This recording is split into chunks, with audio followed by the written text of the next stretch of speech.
So this is actually my first Kuali days, and I'm very excited to be on day 2 and not day 1. I hope that everything goes off without a hitch. Today we are going to talk about the new configurable PDF tool. If you are a research customer, you may have heard us talk about this in the user group meetings. This is where you get to learn all about it. The agenda will go through introductions of the speakers. We will hear about some of the customer experiences. We'll be talking with University of Maryland, 2 campuses from University of Maryland, on what it's been like to work with us on building this tool. And we'll go through why we went to build this tool. What are the benefits, how it's going to affect users. And then I'll have Travis go through a demonstration of the tool. And then we'll talk about how we're going to use the tool in the future. So I will turn it over to the presenters, and you can introduce yourself. Do you want to start with Janet? Yes. I'm Janet Simons. I am the functional lead for Kuali research at the University of Maryland, Baltimore. And I've been in sponsored programs for quite a long time. So I kind of know grants and contracts and subawards inside out. Sally? Hey everybody, I'm Sally Egloff. I'm down at College Park with the University of Maryland and deal with Kuali research for our implementation. I work in the Office of Sponsored Programs, which we call ORA, Office of Research Administration. John? Hi everyone, my name is John Down. I'm a senior technical business analyst also at the University of Maryland at College Park. So we definitely have had our hands in Kuali research for a few years now, and happy to be with everybody today.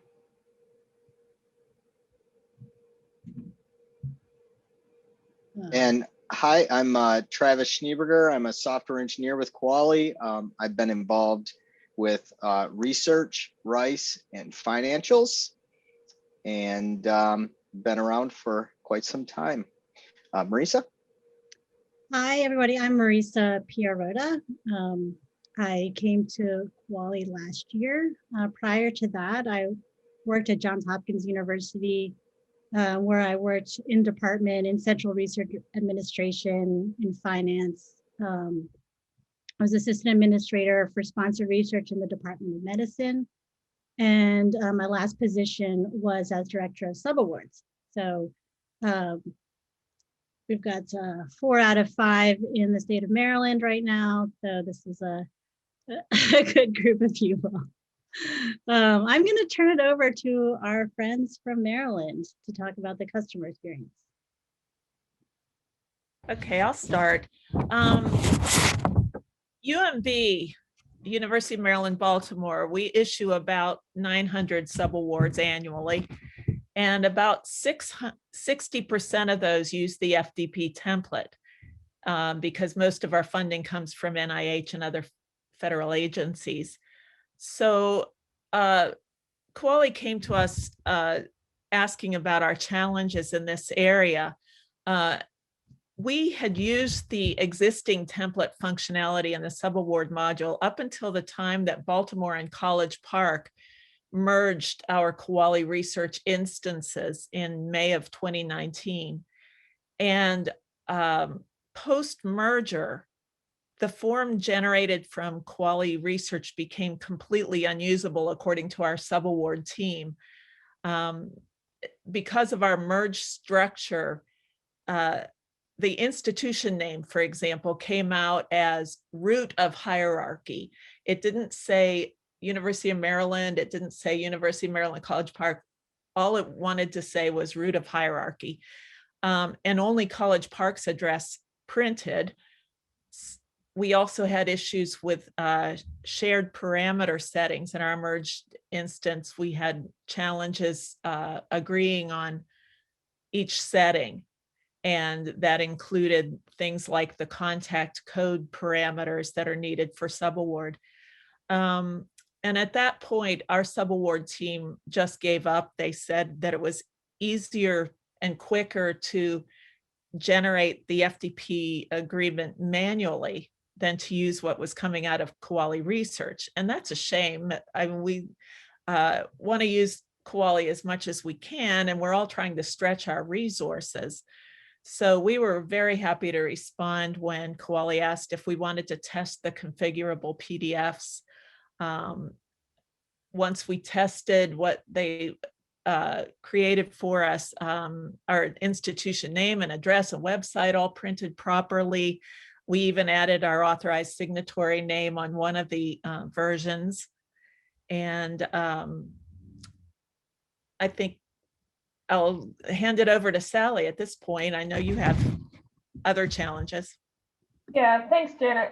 Similar to your challenges, but slightly different. Well, Baltimore has about 900 subs. We're about 2/3 of that. We have about 600 active subs in any given year. So we may not let that number of subs, the same number of subs, but as far as data integrity and making sure that as we write out subs and to our partner institutions, we would prefer if you got the information correct and referred to us as University of Maryland College Park rather than Root of Hierarchy.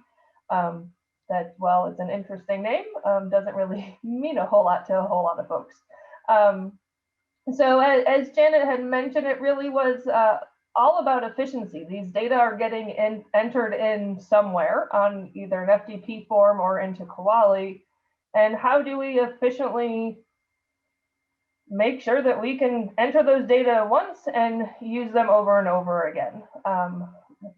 One of the other processes that we worked with for Kuali while we were going through this was, for some of our FDP templates, College Park will often take the approach when we have a template of adding a lot of language into the template so that our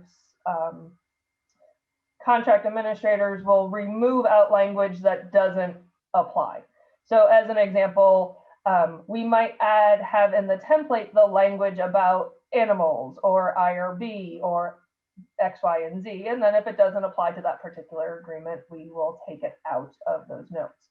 And through that process, what we found is that our subaward contract administrators are less likely to miss stuff if they are in a habit of removing rather than remembering to add everything that they need to add. And so that was a process and that we really wanted to see if we could replicate, or how we could use these templates to replicate that aspect. In addition, of course, making sure that things got to the right place, because while we share one instance of Kuali research, as you've ever worked with Baltimore or College Park, you send an email to one of us and it's meant for the other institution, we will certainly send it on. We don't want to take stuff that's not ours, and Janet doesn't want to take stuff that's not hers. And so as a matter of efficiency, we wanted to make sure that, of course, all of that institutional information was correct. So those are some of our challenges. And I mean, I know that we all say that everybody is a snowflake, but you know, we were snowflakes, and it was, you know, the kind of Goldilocks principle of getting it just right. How do we get just enough information, just the right information, so that folks can actually use the tool that makes their processes more efficient? I think we also were concerned, my subaward team likes that the PDF, it has to be editable or fillable. And so that was really important to them. For example, we send out attachment 3B, which is the subrecipient contacts. We send that out to the subrecipient to fill in. We don't try to maintain all that information in the address book so that it can be chosen in the contacts. And it's just easier to send it off and have it filled.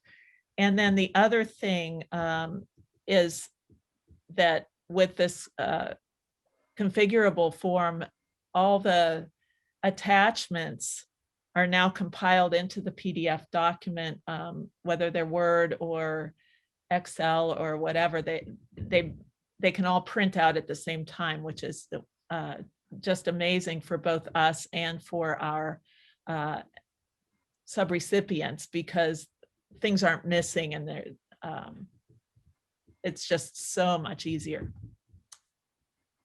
So over to you, Marissa, I think. I have a question. Maybe Janet can answer that. Do you route these PDF forms for signature through like Adobe Sign and have it handled that way, or do you? I don't know how you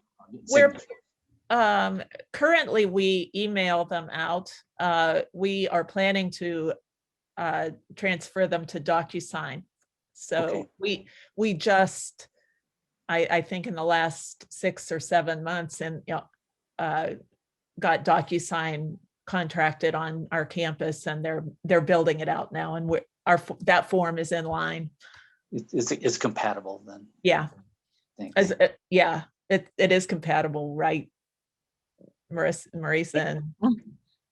I didn't know. Yeah, it's a fully editable Adobe form. So if you were to open it up and sign and say, I think that was Jean, so I'm going to pick on you, Jean, and say, all right, Jean Larson needs to sign this, then within Adobe, that would be something that would work for you. Similar to Janet, College Park does not require Adobe Sign or DocuSign. We just want the form and the signature acknowledgement back of some sort. But that would be a way to get it. And I understand that that is a process that many institutions have in place to gather that electronic signature. Thank you. So thank you, University of Maryland. This gives us a good reason to talk about why we're moving into the PDF tool. One of the big reasons is that the process of printing the PDF forms used a combination of XSL and XML files. So for printing, what we do is we take our data, put it into an XML file, and then put it into an XSL transform process. And this process was one that was only used for printing these PDF forms. It required a lot of maintenance to fix and maintain the XSL files and prepare for printing. So it's cumbersome, it's cost prohibitive.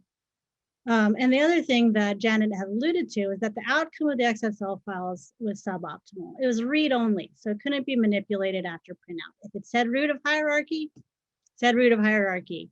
The printout was actually a copy of the FDP form rather than the official FDP form. So if a brand new FDP form comes out that looks quite different, or a brand new FDP form that we hadn't supported yet, you'd have to make it look similar in XSL or spend time tweaking the XSL files to make it look the same, but it will never look identical. So there really was room for improvement.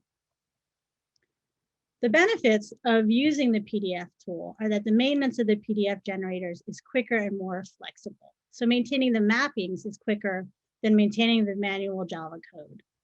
The benefit of ease of configuring field information and updating the new versions of the forms. So using this configuration-based mapping rather than code-based mapping is a lot easier to change mappings or have multiple mappings. When there are changes to fields on a form, the PDF tool allows you the benefit of copying a single mapping rather than copying all of the Java logic repeatedly. So if a body governing the form like grants.gov might make one field change or release a whole new form, we would have to copy all the Java logic over and over again. And finally, the last benefit is that we're using the PDF tool. Using the PDF tool allows us to align our printing with our API REST endpoints, which is a data format that is maintained for other parts of our application, rather than what I had just spoken about, which is using a whole separate system to convert to XML just for the sole purpose of printing the forms. So what changes for the users? The biggest change is that it's producing flexible, fillable PDF forms. Data is filled from the module, and anything that does not come from the module can be added or selections can be changed, as opposed to read-only files that were previously produced. There are some minor user interface changes for picking forms to print. You'd still go into the print section on Subaward Actions, choose the form for selection box and print. The sponsored attachments, for those of you that have used it before, there was a section for sponsored attachments section that were specific to an agency. These are made obsolete because the information to fill attachment 2 in the cost reimbursement template is filled with the sponsor information from a maintenance table. It's now using official FDP forms rather than XSL reproductions of the forms. So maintaining the latest forms exactly as they're produced by FDP, we're using the downloaded PDF forms just like you would. As far as attachments, you now have the ability to print out a PDF with concatenated attachments. And these attachments, as Janet had said, can be any file format. Previously, they had to be PDF in order to be concatenated. Well, now you can attach a Word or Excel attachment. You can customize the forms. For example, configuring field information to hard-coded data. What Sally had mentioned about adding maybe some terms to the comments field. Let's say you wanted to add high-risk terms to always show up on your FDP template. You can hard code those terms in there, and then when they get printed out, if it's not applicable, they can be removed, deleted. And finally, what we're really excited about is the ability to support multiple forms, not just FDP templates. So any fillable PDF form can have data mapped to it. It's very exciting to be able to do this. And we're really hoping that this is something that changes the way that our suites or adds an enhancement to the way that you can use the information. I'm going to turn over the stage to Travis so he can show us a demonstration of the PDF tool.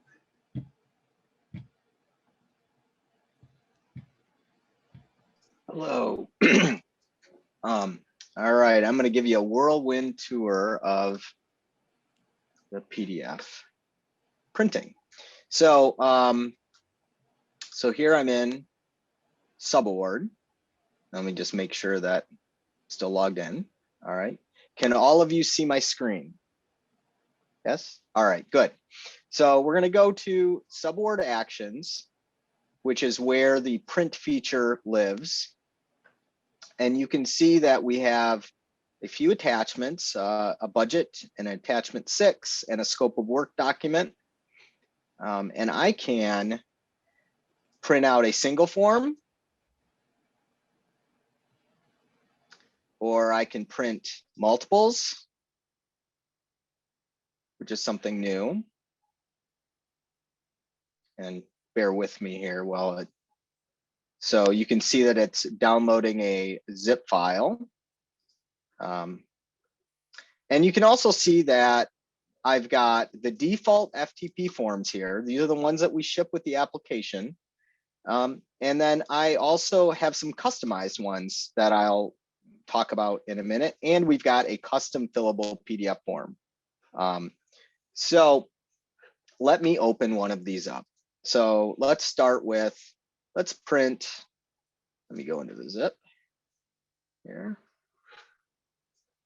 Okay, so here is our cost reimbursement, for example.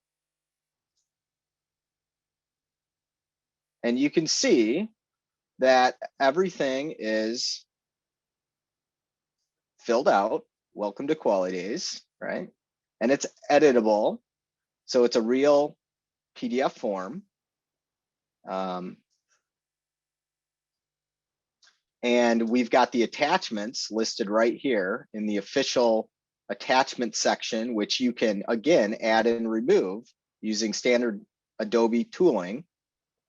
You also notice that you can, you can make any modifications that you'd like, and it still functions the way it's supposed to.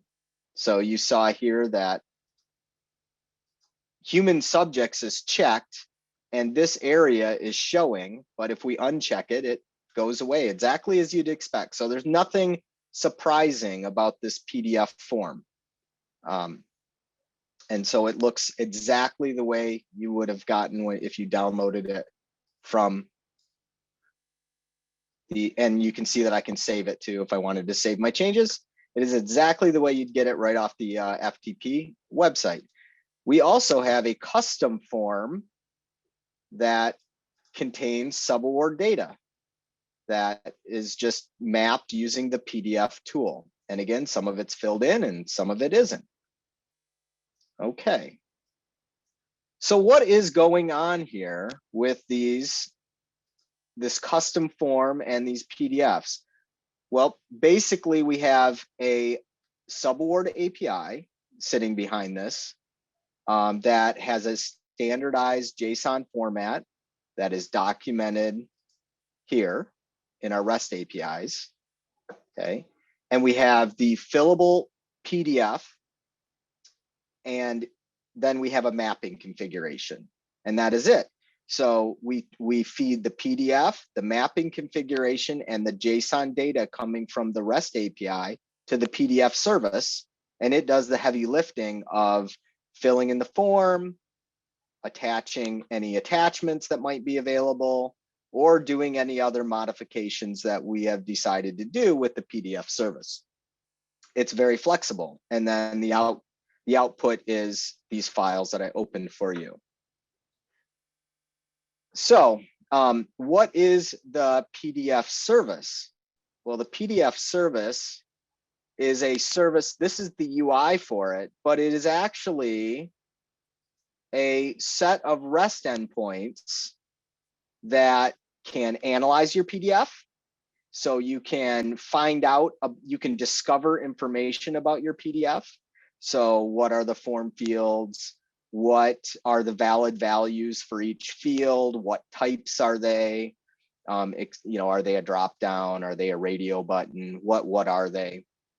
What is the visibility of those fields? So there's an analyze endpoint, and I can show you sort of what that would look like. I don't expect you to read through all of this, but you can see that you get I'm analyzing right now the FTP PDF coming straight from their website.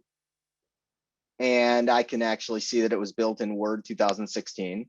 But I also can see all of the fields and what type they are and everything. So this helps me a little bit just understand this PDF form. But the big thing that the PDF service does is it has a jobs API. And the jobs API allows us to do all of this PDF heavy lifting that I just demonstrated for you by printing. And it basically manipulates PDF forms. That is what it does. So you can split a PDF document into, if it's a 6-page PDF document, you could take off the last page, for example. You can concatenate the PDF back together. You can watermark the PDF. You can set data or set the visibility of certain fields, which is what we're doing right here. We are setting data into the PDF, and that supports ACRO forms, and it supports XSA based forms, which is what system to system grants.gov uses. You can also add, remove, and fetch attachments out of your PDF. And you can flatten your PDF to make it read-only if you wanted. Now, in this UI, we don't really expose all of those features, but we could have a checkbox to highlight which attachments you want to include, or we could have some toggle configuration that says I want to print it, but I want it to be read-only. The PDF service already supports all of that. We are just not exposing all of that in the Subaward module. And finally, the PDF service integrates with S3. It is asynchronous, and it's written in Kotlin for those that are in the more technical details. What does that mean? Well, the asynchronous part just means that we can print a bunch of forms all at once, and it will do those in parallel so that you're not doing them one at a time, and it makes it a little bit quicker. Okay, so any questions so far before I move on to actually using the mapping part of the PDF service? Okay, so Yeah, I have a question.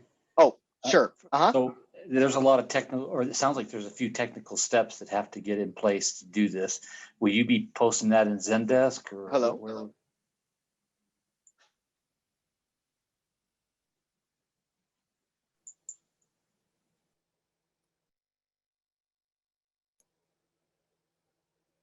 It looks like we may have lost Travis.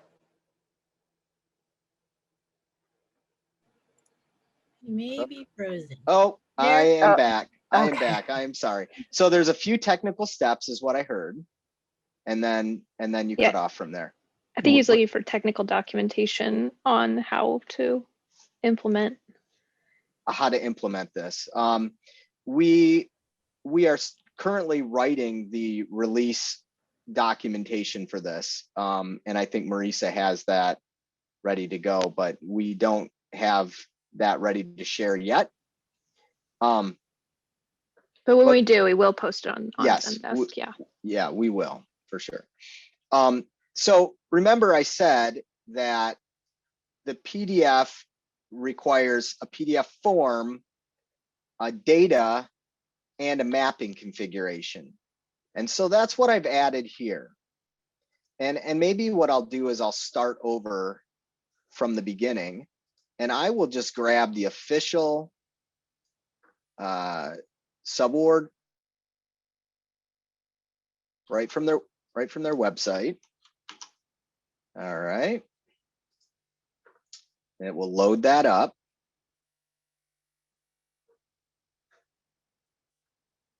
Okay, there it is. And then I'm going to add some sample data, which I've done right here. So this is data that comes directly from a REST endpoint. Okay. And so we've got that. And then I'm going to add a mapping configuration. Now I know this is hard to read, but this is what the mapping configuration looks like. And I can show you a better view of that right here. So you can see in this mapping configuration, for example, the pass-through entity PTE, I have it set to a hard-coded value of welcome to Kuali days. Okay, but the subaward number, I have it coming from the FSRS subaward number coming from the JSON data structure. So this is what a mapping configuration looks like. And you can set values and you can set visibility in case you want to hide a field. So that's what we have here. So say I wanted right now, I want to see what the mapping is for this pass-through entity. Well, that comes from top unit.unit name. Okay, and remember that that Maryland mentioned that it always said root of hierarchy for them. Well, we can just go ahead and change this if we wanted to. And I could make it, I don't know, Travis. And there it is, Travis. So you can see that I can change that mapping using this user interface. I could change it to the organization name if I wanted. And it's coming from, and here it is, Boston College Trustees of. So it's coming from the organization name. Or I could go down. And so this data to map organizes the JSON structure on the left and allows, and we can also toggle visibility. Visibility, you just need to have it evaluate to a true for it's visible or false, not visible. That's pretty much it. So again, we have a PDF, we have a mapping configuration, and we have JSON. And now I'm going to show you where those are stored in the for Subaward. And let me get this back over here. All right, so in Subaward, we have the Subaward forms, which is something that has been around for a really long time, but it was used to store XSL files. I don't know if anybody is remembering that part, but now it PDF service needs. Okay, so we can take a look at if I edit my cost reimbursement, this is the custom fillable form, and all we did was there's a JSON mapping file and the fillable PDF form. That's it. And it was mapped using this tool right here. And if we go back, of course, let's go back to the subawards.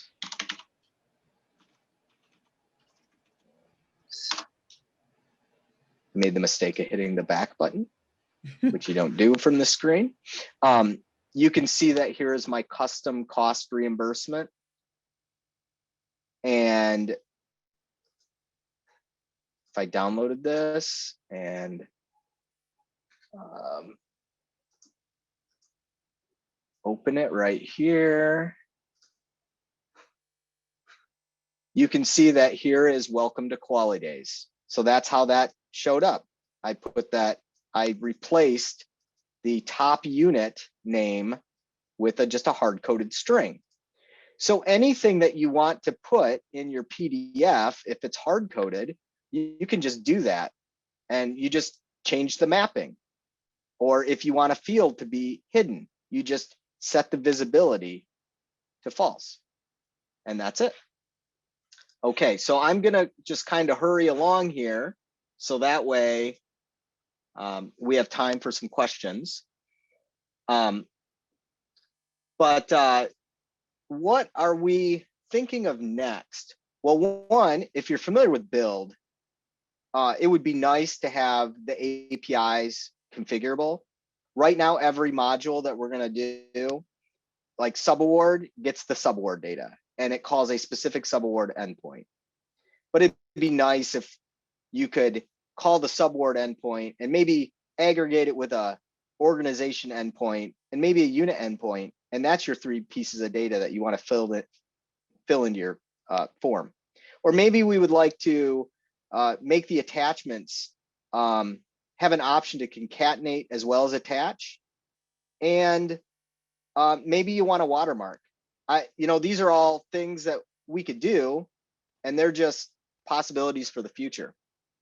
We definitely want the ability to upload a PDF form. So you can see here when I did this, I used a link, but being able to upload from your computer seems like a pretty important thing. We definitely want to have better maintenance for doing these mappings, because right now those mappings, they might not make sense to you, and they're highly technical. They are well documented because it uses the Spring expression language. And so anything you can do in the Spring expression language, you can do in these mappings. And if you look into more detail on some of these mappings, they are very much, there's lots of conditionals here. Like here's a conditional with a ternary operator. And here is calling a function, which, by the way, we have functions that are documented right here, like date functions, where you can parse and format dates and parse and format names and numbers, and you can do math if you'd like to in your expressions. So it's very fully capable. But yes, we'd like to have a better editor so that it isn't so technical. And if you get an expression wrong, it will show up in red. So this particular one is showing up in red, most likely because the date, the performance end date, is probably null. And so we're getting an error evaluating that. And maybe if I added, oh, look, see, I added a null safe navigation there, and it is yellow, but we're still not getting a value because there probably is no period of performance end date in our data structure. But you can see that if you have errors in your expressions, it does tell you. And then my pet project, don't hold me to this, but I'd really like to build a conversion from PDF form to build app. And that's sort of, if I ever get any free time, that's what I'd like to do. But that's just kind of, I just want to whet you with some of the possibilities that, that we could do with this PDF process. And from there, I think I'm done with my demo, and we can kick it back over to Marisa.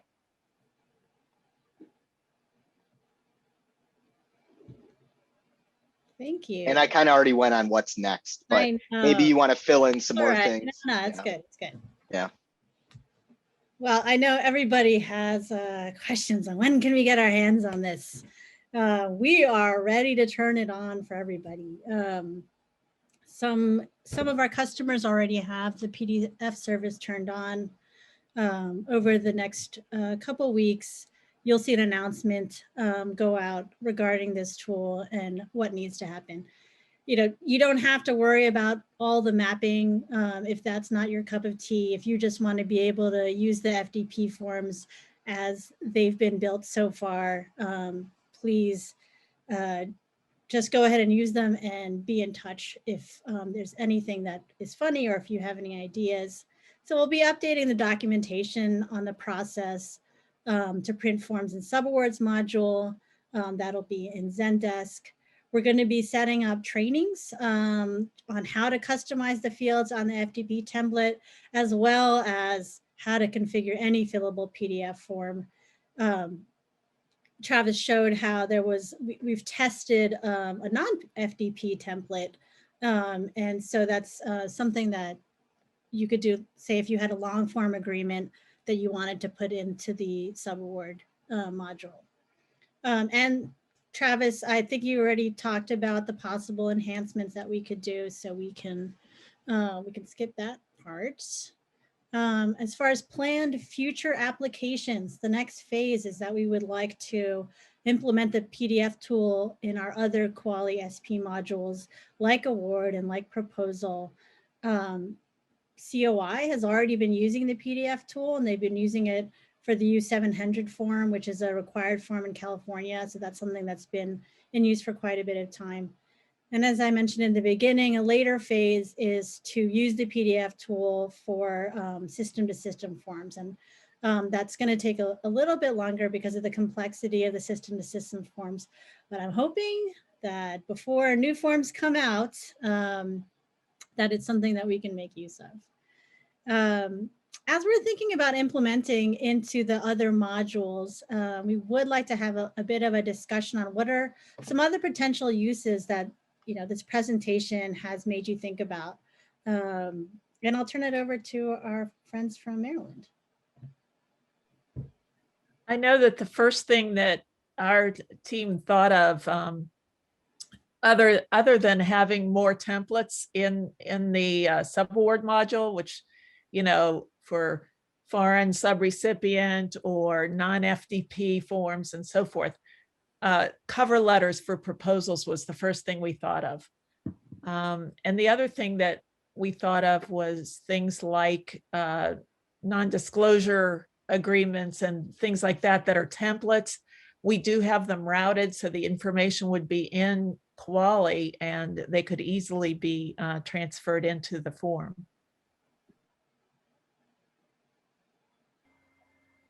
Yeah, I think that for College Park, any of those instances where we are sharing data that has been entered in Kuali with an external party. So Janet had mentioned cover letters. So when our proposals are not grants.gov or not NIH, which is probably a good third of our proposals, have to go in with a cover letter of, dear foundation member so-and-so, please accept. It's all standard language, but the cutting and pasting becomes super fun. Marisa had already mentioned about the long form subs, all of those and the super fun iterations of any or all of those. And then, interagency agreements that we may have specific templates for. We had, John and I had even briefly talked about, we have certain, as a state agency, we have certain exceptions that we often have to include in our cover letter. So having that language we have it predetermined on a SharePoint form, but having that in Kuali to make that process even easier for our contract administrators and make sure that nobody's missing anything, everybody's on the same page rather than trying to corral 30 or 40 folks and hoping that everybody remembers, oh, don't forget that we have to take exception to X, Y, or Z, and that here's the particular set of numbers that we need to make folks aware of. Compliance forms, but I would really like to know, I see that there's a lot of chat of when is it ready? I want to use it. What are other folks super interested about other than having a new tool? You know, sometimes everything becomes a hammer when that's what you need. But are there other gaps that other folks are experiencing that this could fill? Because one of the aspects of Kuali Days is for us to learn from each other.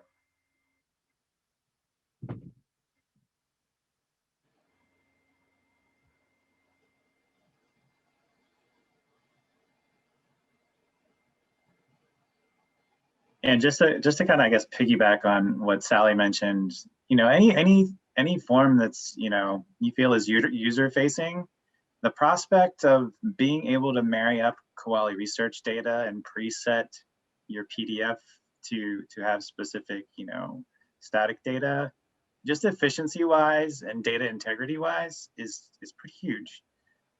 You know, things that you were having people look up its account and put it on this form and send it back to us. You know, some of that can be kind of married up and streamlined with this tool, which is pretty exciting for us.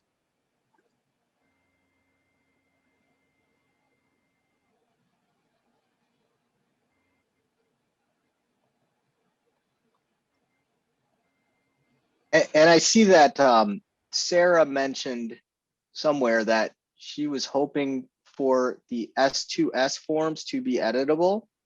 That is our intention. That's one of the big motivations for this, because it would align the auto-generated S2S forms with the user attached forms. So the output of a generated form would still be editable and fillable. That's what we really want the experience to be like. So if you don't like the way something mapped, you could change it. So we have had a couple of pieces of feedback that it would be great for protocols, for helping keep track of meeting minutes, lots of interest around a budget template, and being able to print out budget templates, which put those, write down those for our Kuali partners to remember those things. And I need more time to read and talk. That has not been on my COVID isolation goal list, to read and talk at the same time. So I'll let somebody else, because I see somebody wrote in a nice long paragraph. So thank you.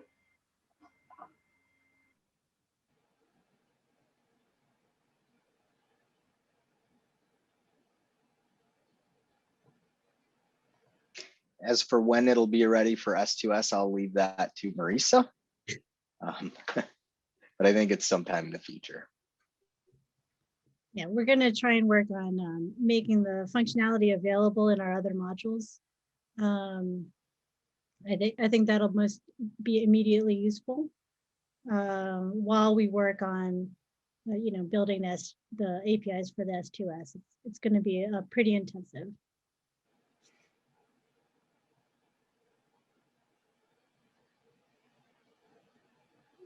Okay, well, if there's no other suggestions on other potential uses, I guess we can open up to, well, I do want to say that you could win a free build app.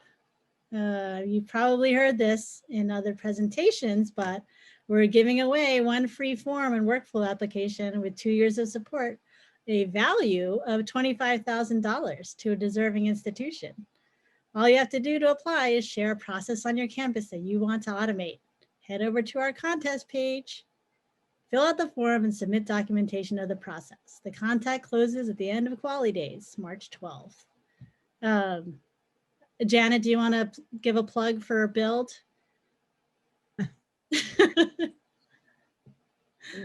We have a vision with Build. We want to get the data. Travis was talking about, I think has talked about getting the data out of the subaward module and into the PDF form. We want to get the data into the subaward module, and we're working on a build form to that our end users can fill in, and then the data, it creates a subaward record, and we've already have proof of concept on that, so we're moving right along. It's exciting. You can do a show tell presentation once it's done. We also invite you to rate this session in Socio. You can click right now at the top of your session screen. I'm going to unshare and open up the floor to any additional questions. I think we had a question in the chat, a couple of them. Okay. First was the idea of timeline when the next phase would be. I think that's kind of to be determined. I don't know if you want to speak to that, Marisa. Yeah, the next phase is really going to be, like I said, putting it into the other modules. If I was really Zoom savvy, I would try and ask you which module you'd want us to work on first. I think that goes into the second question of which modules would be first. Yeah. I don't know how to do that. I know there's like a polling thing or. Oh yeah, I don't know how to do that either. If you want to put it in here, you could let us know what you think, but you can also reach out to us if there's. It's a project that we haven't yet started. What we're focusing on at the current moment is just making this functionality available as it is to everyone who's using subawards, and then building the plan to deploy it to all of our other modules. So I'd say over the next two quarters. Yeah, I think from prior. Oh, go ahead. What I was going to say is I think from prior feedback we've gotten from customers is that a budget print would be very helpful, a customizable budget print, and then maybe an award notice, but it's all up for, discussion on what would be most useful. And Kuali should know by now that we all want all of it yesterday. So, right, it should all work perfectly as delivered. But yeah, well, there's a big switch over here in the corner. I'm just gonna flip it. Oh, I knew you had the power. Thanks so much, Jessica. No problem. The easy button. Yeah. I know that sometimes we all forget that there are real life people, and our campuses totally forget that we are also real life people who are trying to make sure that things don't fall apart sometimes. Yeah. So I know that I, for one, definitely appreciate all of the work and support that Kuali has put into this project and all of the other projects. And I love the fact that there is interest from the community in expanding this tool, and it will not be relegated to a side and forgotten corner, and that it will be a tool that will be continued to be used throughout the product. Right. It looks like Dan Perry mentioned award notices would be useful, and where did it go? Sarah, I think. Yeah, Sarah mentioned they had a custom form. Where was that? What module was that custom form? What data were you filling out for that custom form, Sarah? An internal processing form? It's for proposal routing, so that's for proposal. I see. So we've got award and proposal, so it looks like everywhere is what we need it. I think whatever you all tackle next, we'll find a way to use it. Okay, there aren't any other questions. Last chance. Thank you so much for coming. Thank you to our friends from Maryland. Go out and enjoy the warm weather and sun here in Maryland for once. Thank you, everybody. Thanks, everybody.